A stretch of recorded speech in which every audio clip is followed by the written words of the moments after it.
Okay, so 24. This one started out right here. It just said find the inverse of A and then use it to solve this system. So we'll do that second, but first let's just focus on the inverse. So this is the matrix A that they gave me. This is what I want it to look like, okay? So starting out, I'm automatically going to go to this first column, and that first one is already a 1. So that one is perfect. It's done. The second one is the one I'm going to focus on right now. So I have to do something to row 2. And when you do something, if I'm trying to make it a 0, I have to add or subtract it to another row. So this row, if I want this one to be a 0, if I take this one times a -2, I'll get a 0 when I add those together. So I'm just going to subtract away a 2 times row 1. Okay, so if I take this times a -2, that's -4. This times a -2, that's -6. This times a -2, that's -2. This and this would still stay zeros. So now I'm going to put these together. So this would be 0. This would also be 0. This would be 1. That's interesting. So we're going to look at that in a second.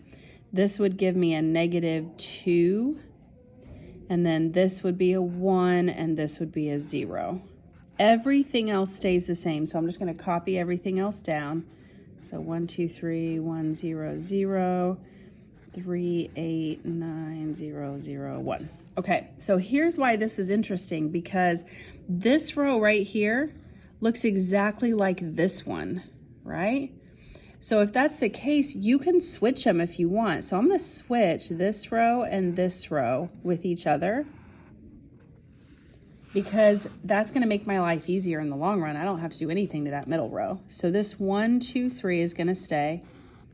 1, 0, 0 is going to stay. But now this middle row is 3, 8, 9. And 0, sorry, I almost wrote that middle one. Remember, when you move this row, this bottom part goes with it too. So that's still 0, 0, 1. On top is now down on bottom. So 0, 0, 1, -2, 1, 0, like that. So now when I'm looking at this column, remember I go column 1 first. So this one is done and this one is done. Now I just have to worry about this one. Okay. Okay, so my thought is, let's do the same process we were doing over here to get this one to be a 0 to begin with. I'm going to take this top row times a -3, and that's going to give me 0 here. So all of these times -3, so that would be -6, this would be -9, this would be -3, this would be 0, this would be 0. So I'm going to take row 2, and I'm going to put with it that -3 times row 1. All right, so now let's put those together. I'm going to rewrite it down here.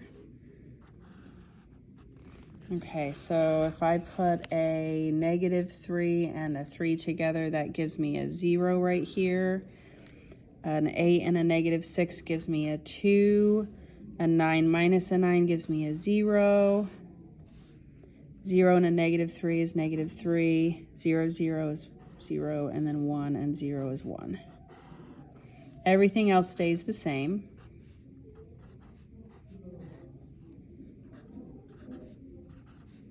And 1, 0, 0. Okay, so now everything's copied down. So this is done, this is done, this is done. This one is actually also already done, but in this row, I still need to get this one right here to be a 1, and I need to get this one to be a 0.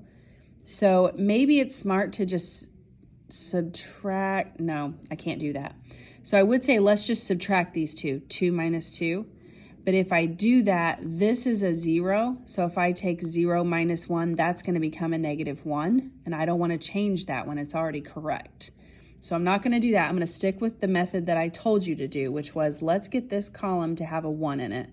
This is where the 1 has to be. So I'm going to take half of this row so that half of 0 is still 0, half of 2 is 1, half of 0 is still 0. So now that one looks correct. half of this is -3/2, half of this is 0, half of this is 1/2. Everything else stays the same. 1, 2, 3, 1, 0, 0, 0, 0, 1, -2, 1, and 0. I guess if I subtracted these earlier and just said, let's put it up here. So 1 minus 0 is still 1, 2 minus 2 is 0, 3 minus 0 is 0. I could have done that. Anyway, hindsight's 20/20. So that's okay. I'll keep going with the method I'm going, but you could have subtracted those. I just was not thinking. Okay. From here, I want to get this one. So I've got this done, this done, this done, this done, this done. I need this one to be a 0. So I'm going to take this one times a -2. So I'm basically going to put it back into that method, that position it was before I took half of it. And I'm going to subtract it. So I'm going to subtract a 2 here. I'm going to subtract nothing there. Here I'm going to subtract nothing. Here I'm going to subtract a -3/2 times 2. That would give me a +3. So I'm going to add 3 on that one.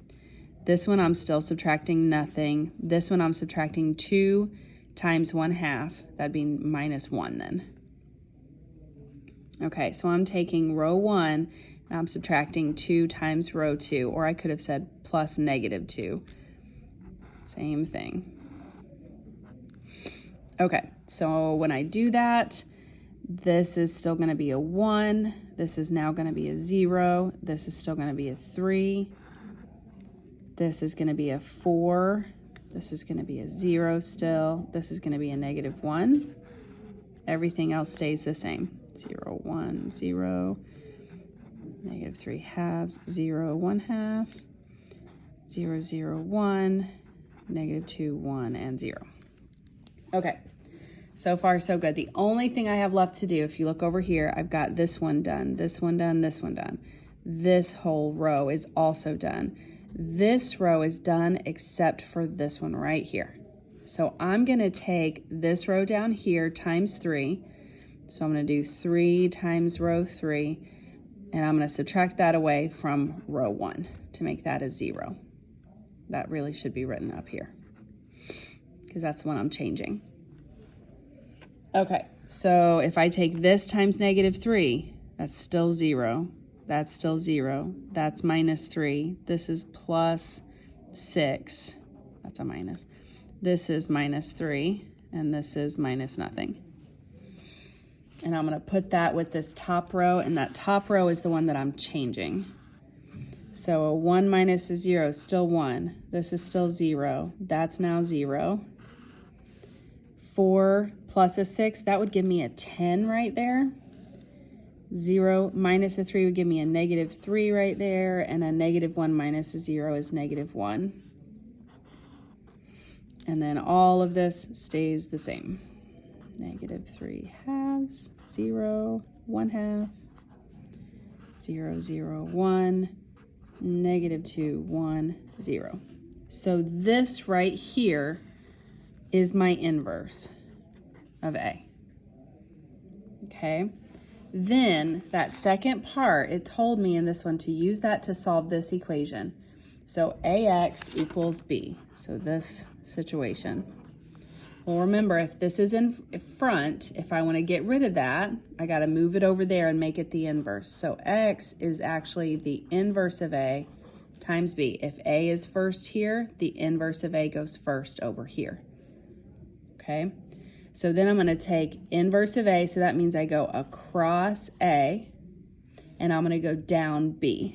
So I'm going to show you where I did that. I got this right here. So I went across my A. I had a 10, a -3, and a -1. That's where this, and this came from. And then I went down B. So if you look over here again, my B was just a 10, a 0, a -10. So that's why this is 10, 0, -10, 10, 0, -10, 10, 0, -10, over and over again. That's my final answer right there. Okay, so see if that helps you with 25. I think 25 was asking you to do something very similar. They wanted me to solve the systems of equations. So I wrote it out like this. I said, let's do, well, where am I at here? 25. Where did that come from? Did I do the right problem? 1, 2, 3. I think I have a different 25. Oh no, I'm sorry. Let A be the matrix in exercise 19. I need to pay attention to the directions, guys. So 19 is telling me that A, so let me go back over here. A is this right here. So in this one, I found the inverse of A. So I said, here's that A that they gave me in number 19, and I found the inverse of it. So I did that same process, went through all the things to make that happen. So I got here. Once I got here, then I said X is gonna be that inverse times whichever one they gave me here. Let me find it again. 25, this right here. So I took -1 and 2 and 3, and I multiplied it by that inverse, and I got this. On the second one, I took that inverse times that other one, which was -1, 0, 1, and got this one. Then I took the last one, the inverse times 1, 2, 3, and I got this. So that's where those came from.